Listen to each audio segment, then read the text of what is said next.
Marina Acosta, directora de comunicación de Analogías, hicieron un estudio de opinión bastante interesante, muy completo.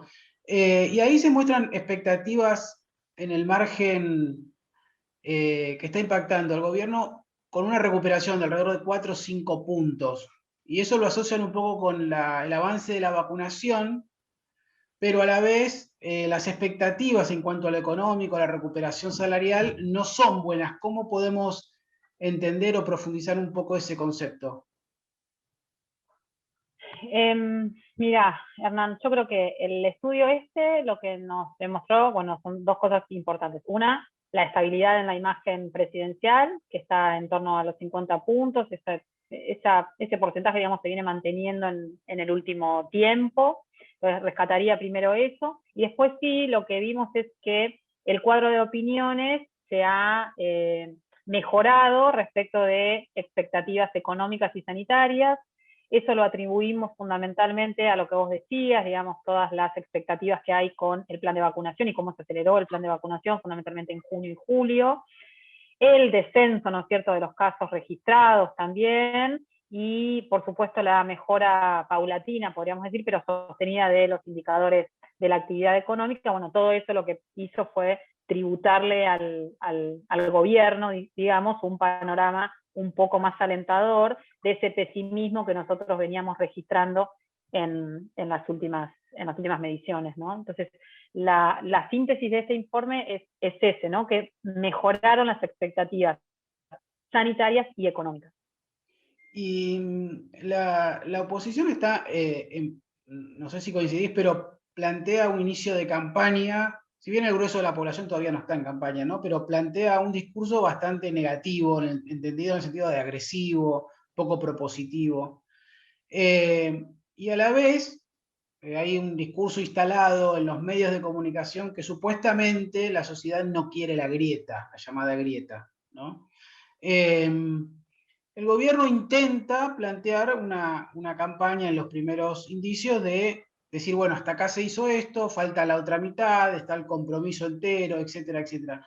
Esos planteos, ¿cómo te parece que puede calar o pueden impactar en el electorado que es el que define la elección, no el núcleo duro del kirchnerismo o peronismo, ni el núcleo duro de Juntos por el Cambio de la derecha, sino el que suele oscilar, el que suele ser más, entre comillas, independiente? Bueno, a ver, una respuesta que tiene muchas partes, ¿no? Por un lado, el discurso de la no polarización, digamos, no se ve en estos momentos porque lo que estamos viendo es un escenario muy polarizado entre las dos principales fuerzas, el Frente de Todos y Juntos ahora. Es decir, esas dos coaliciones son las que se van a repartir el grueso de los votos.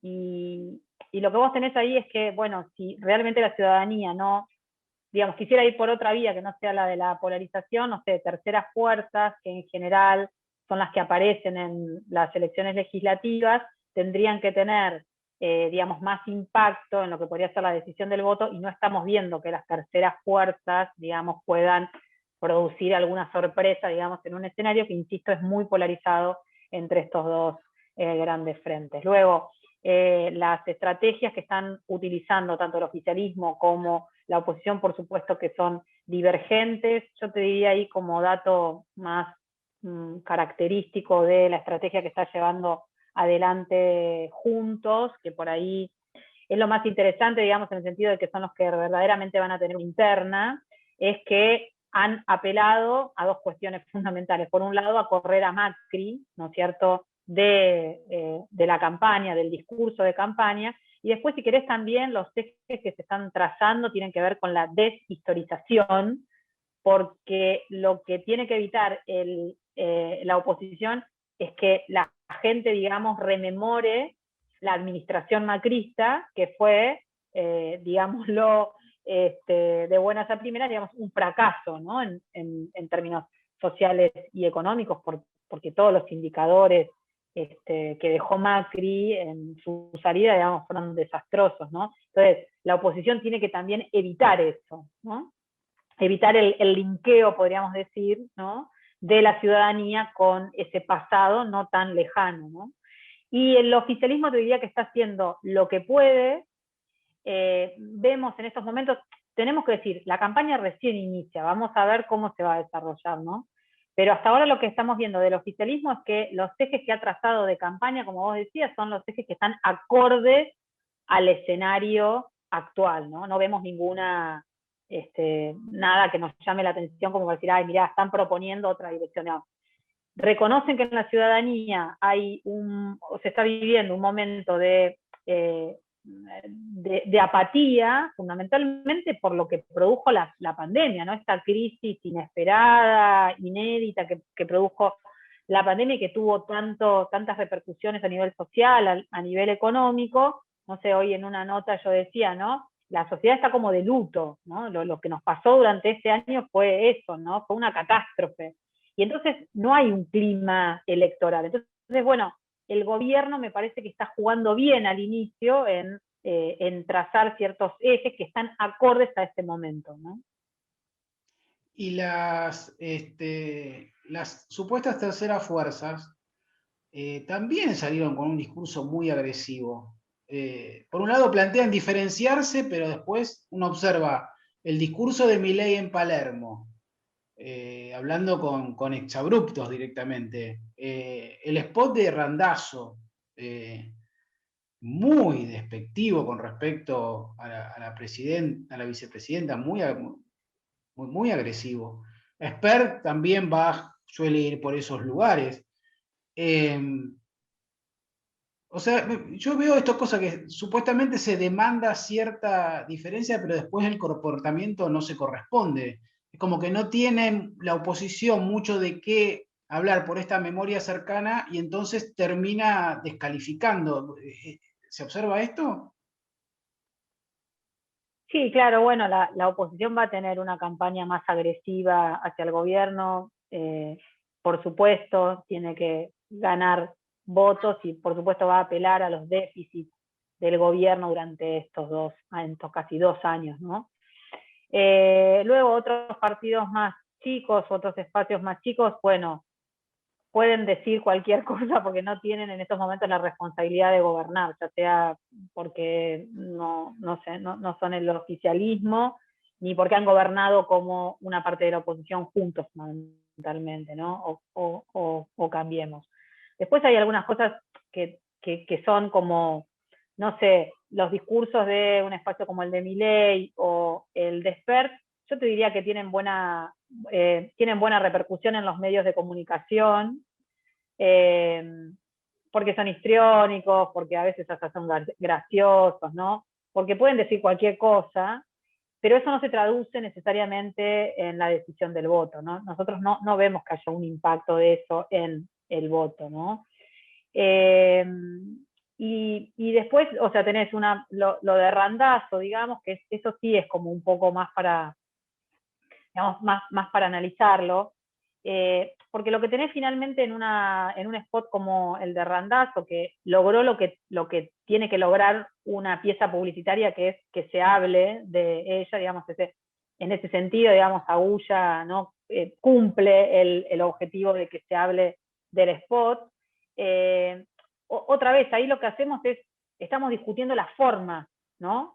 Y lo que tiene que suceder en estos momentos, digamos, en un momento de tanta crisis por lo que estamos atravesando, es que no hablemos solamente de las formas, porque las formas queden en un segundo plano, ¿no? Acá hay que hablar del contenido, de cómo la política va a ayudar a salir de esta crisis. Bueno, desde el oficialismo se está intentando hacer. Desde la oposición, bueno, lo que digo es, lo que se está tratando de hacer es desligar la administración anterior a esto, y bueno, vamos a ver ahora cómo sigue, ¿no? Por lo que ustedes observaron, la ciudadanía encuestada no ve que la oposición colabora con el gobierno. El 56,4 dice que colabora nada o muy poco, y el 30% mucho bastante. Ese es el núcleo duro de la oposición, el que dice que la oposición justamente colabora para resolver los problemas. Bueno, ahí esa es una pregunta, Hernán, que nosotros venimos haciendo hicimos todo el año pasado, desde que inició la pandemia. Para nosotros siempre fue muy importante ver cuál era la percepción que tenía la ciudadanía sobre los actores del sistema político, y cuando hablamos de los actores del sistema político no solamente hacemos referencia al gobierno, sino también a los actores de la oposición, ¿no?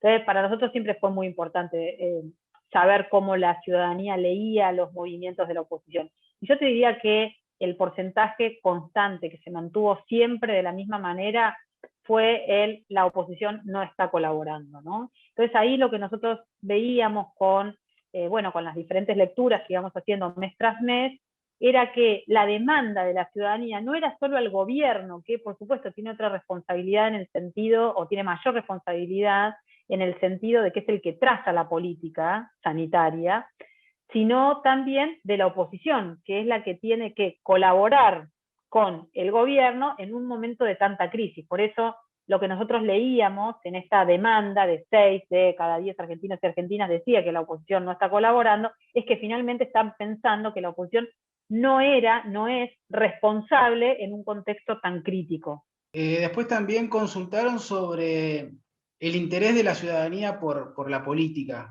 Y ahí, en general, la gente se manifiesta interesada por la política y a la vez dice, pero los jóvenes no se interesan, o las jóvenes no se interesan.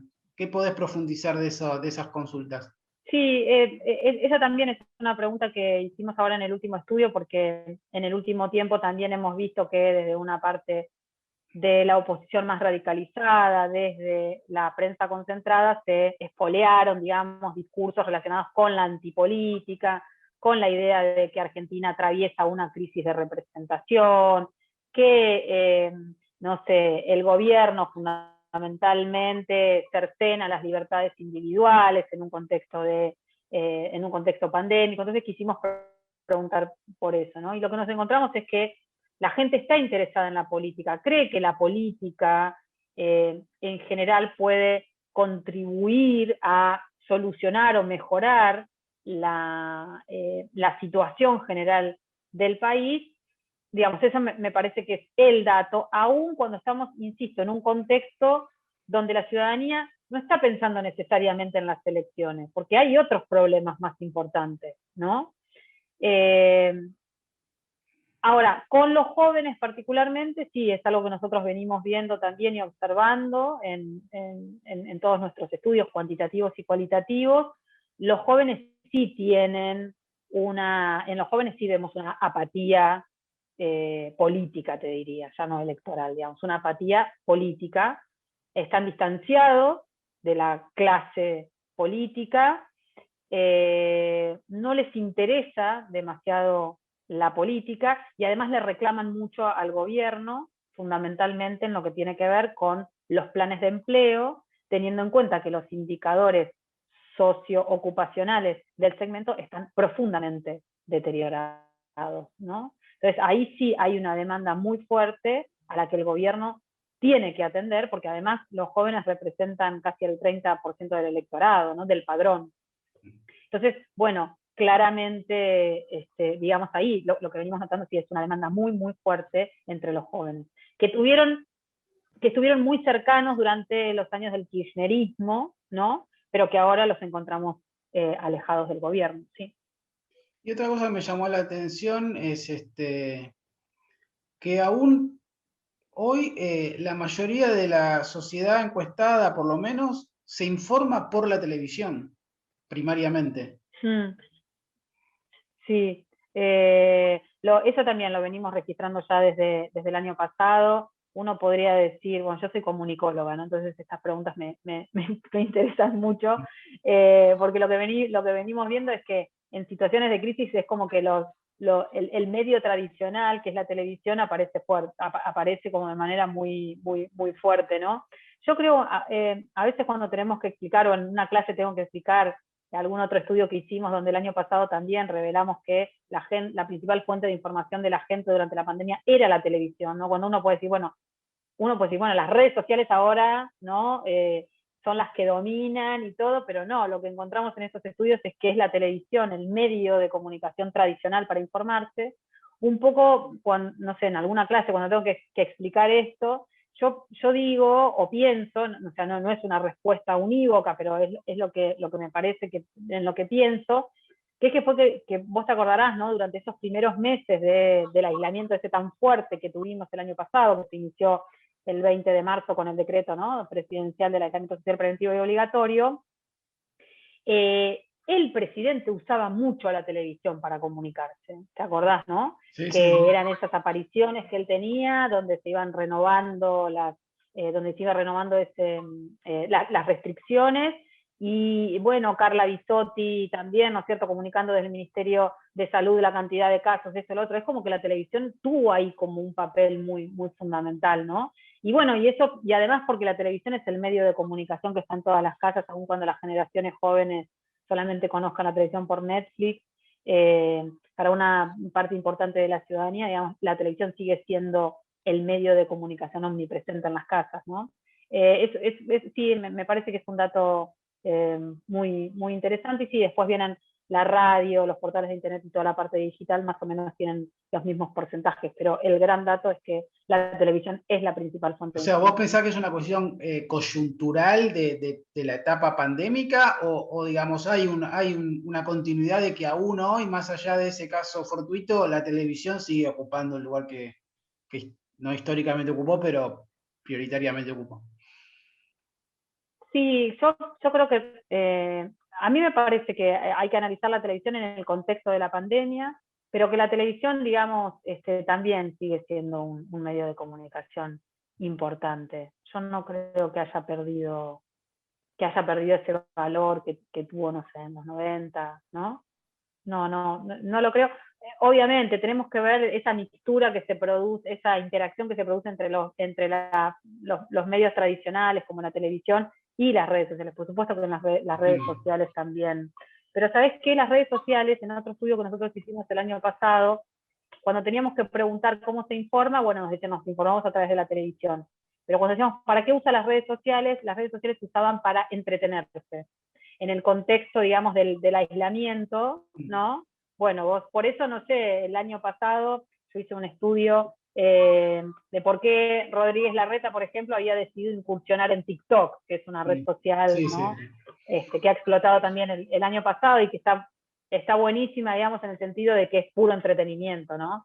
Ahí aparece el contenido rápido, todo lo que tenga que ver con el humor y qué sé yo, porque bueno, el año pasado eso se necesitó mucho en un contexto del aislamiento social, donde no podíamos comunicarnos con nosotros, esa red social explotó, ¿no? Pero también, sí, claro, las redes sociales también hay que seguirlas, pero me parece a mí que tiene que ver con el tema ya del entretenimiento y no tanto de la información como pasó con la televisión. En síntesis, vamos a una campaña donde lo económico, por supuesto, y paralelamente el control pandémico que no se vuelva a disparar, serán los ejes decisivos. Sí, definitivamente. El gobierno tiene una buena con el plan de vacunación, que es que desde enero hasta esta parte, digamos, el nivel de confianza de la ciudadanía en el plan de vacunación fue creciendo. El porcentaje hoy de gente que te dice que confía en las vacunas o en la eficacia de las vacunas, o en la seguridad de las vacunas, es muy alto, arriba del 60% siempre, 65, 66% en el último tiempo. Digo, todo eso fue ascendiendo. En enero, cuando hacíamos esa pregunta, el porcentaje estaba en el orden de los 40 puntos. Vos fijate, desde enero hasta esta parte se disparó a 65. Y eso es un mérito del gobierno, me parece, ¿no? Entonces, ahí hay un valor que el gobierno tiene que aprovechar. Ahora, el otro factor importante definitivamente es la agenda económica. Las dos grandes preocupaciones que tienen hoy, o que tenemos hoy los argentinos y las argentinas, es la inflación y el desempleo, en ese orden. Con lo cual ahí la agenda más inmediata a la que el gobierno tiene que atender es eso, es el control de los precios y por supuesto también bueno, poder hacer algo con los salarios, con los alicaídos salarios, porque ahí también hay una demanda muy fuerte. Y ustedes señalan en la conclusión una palabra que yo quiero destacar, que es el problema estructural. Entonces, ahí es como difícil que poder dar una respuesta en lo inmediato que son las elecciones y cuestiones que tienen que ver con décadas, ¿no? Ujú, ujú. Sí, ahora, la ciudadanía en momentos electorales, por supuesto que le exige más al gobierno, pero sí, claro, tenemos que tener en cuenta que muchos de los indicadores que hoy tenemos en la economía tienen que ver con problemas estructurales y sí, Hernán, eso digamos va a llevar mucho más tiempo. El tema es que el gobierno también incorpore estas cuestiones en su agenda, porque así va a encontrar mucha más empatía con la ciudadanía, claro.